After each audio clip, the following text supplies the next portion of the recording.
Minnesota has 3 sets of seasons. One is your standard spring, summer, fall, winter.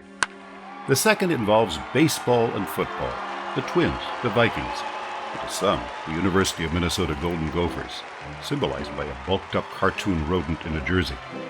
The third set marks the seasons during which certain breeds of wildlife may be legally blasted away or trapped by Minnesota hunters.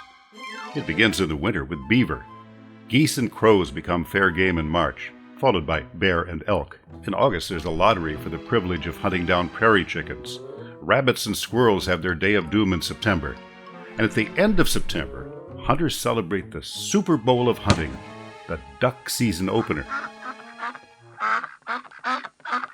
On the opening day of duck season, I find myself in the middle of a duck habitat, a swamp near the Mississippi River in St. Paul, Minnesota, underneath 3 radio towers. It's an axiom of radio engineering that the gooier the muck, the better the electrical grounding and the stronger the signal. An electrical ground acts as part of an antenna. At night, powerful radio transmitters with finely tuned antennas pump signals up into the ionosphere, ionized by cosmic rays from the sun, from which they bounce back to receivers hundreds, even thousands of miles away. This is why AM radio stations often share habitat with ducks. God bless. Our love. You're next to your favorite person, give him a big kiss. American pop culture in the mid-20th century was beamed from towers on these flat, boggy landscapes.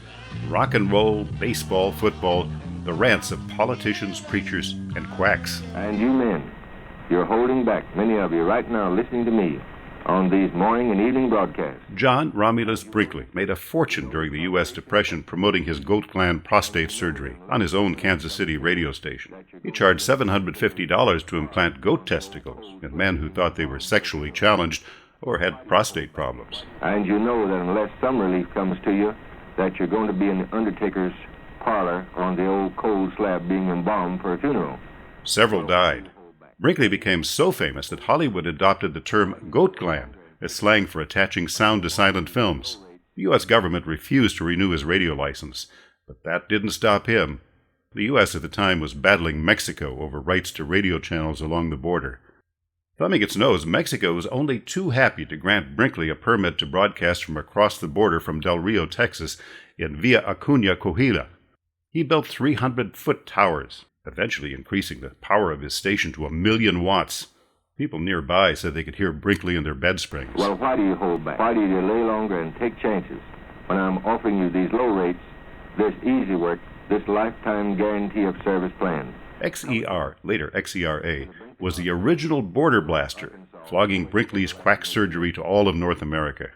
He first broadcast remotely from his studio in Kansas by telephone line. Oh, I'll twine with my mangles and waving black hair, where the rose is so red and the lily so fair. Between his pitches, he played country and western music. Some big acts, including the Carter family, got their big break on XERA. But the U.S. government tried to shut him down again. What is known as the Brinkley Act outlawed over-the-border studios. So what did he do? He cut phonograph records of his programs and shipped them across the river. 11 other stations selling fake cures, prayer towels, autographed pictures of Jesus Christ, mind reading, and right-wing rhetoric followed. Brinkley himself was said to have a swimming pool inlaid with swastikas.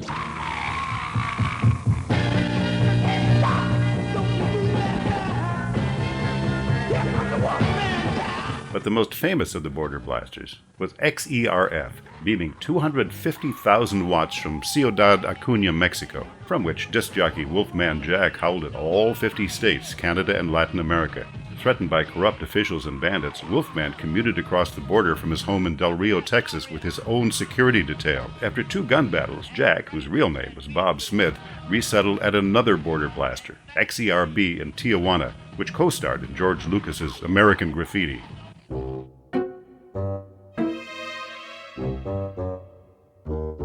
After a stint in high school at a small FM radio station located in the basement of a school, I seized my opportunity to go big time.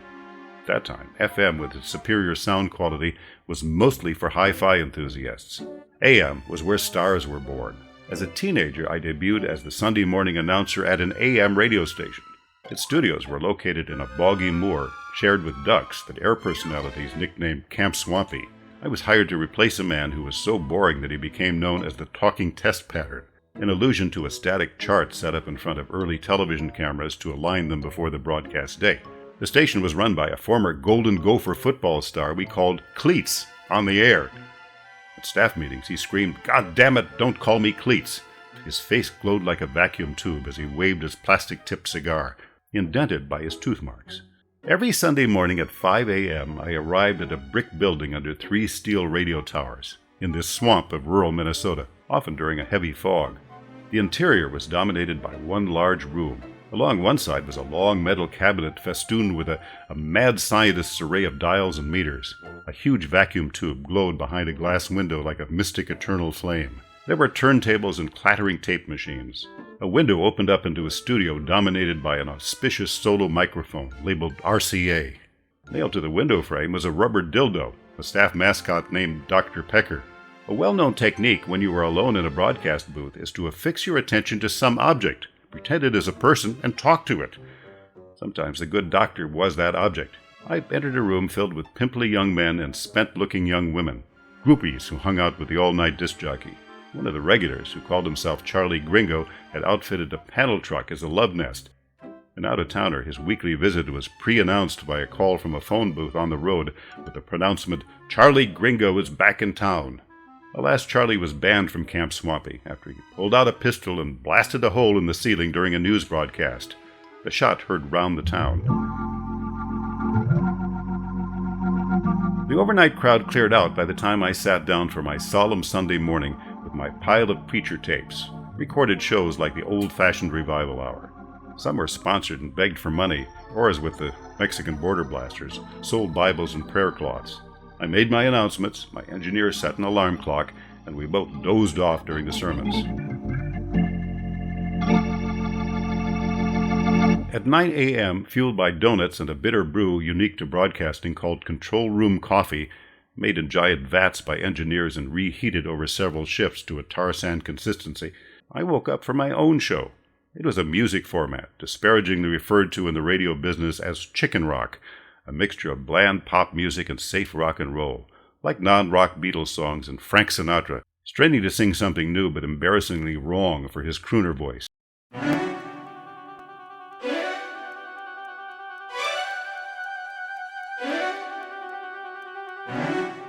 Mid-morning, the classical music announcer arrived to do his live program on the sister FM radio station. The classical shows were mostly pre-recorded, and one morning it took 4 hours for a listener to call in to inform the station that the tape was running at the wrong speed. The tiny FM studio was not air-conditioned, and the classical announcer normally stripped to his waist. One morning he opened his wooden box of pistols and cleaned them during long passages, passionately swinging his arms and guns as the music crescendoed.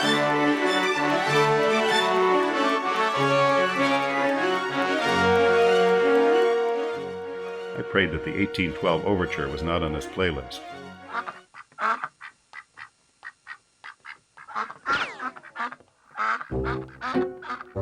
On the opening weekend of duck season, tragically, some hunters get so wound up or careless they accidentally shoot each other or themselves. At least one dies every year. I had the task of delivering this bad news about the fate of a couple unlucky hunters on a radio newscast. As I launched into the story, I took a glance out the window at my engineer. The sides of his mouth began to curl up into a wry grin. He pressed the intercom button and talked to me through my headphones. Quack! My voice began to strain as I worked my way through the story. Out of the corner of my eye, I saw the disc jockey through another window in the next studio turn his head to me. He pressed his intercom button.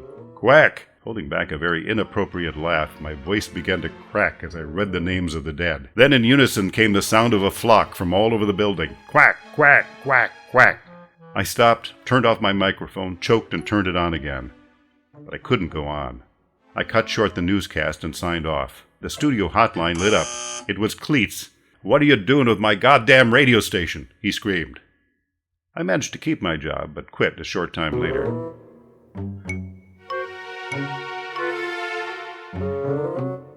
I escaped to public broadcasting, which I was probably never quite cut out for. I really had too big a voice. At age 20, I had an ongoing role as Zeus in an educational radio series. Once a week, I summoned my pantheon of gods and set them straight. I always wished that I had some kind of an electronic irony filter that could make me sound like Garrison Keillor or David Sedaris. I might have been a hit on public radio. Or maybe not. Almost daily for a time, I sat in a studio at the University of Minnesota and read the news with a man, somewhat aloof and eccentric, whom the staff called Gary. If I blew a word, he looked me straight in the eye and twitched his mustache.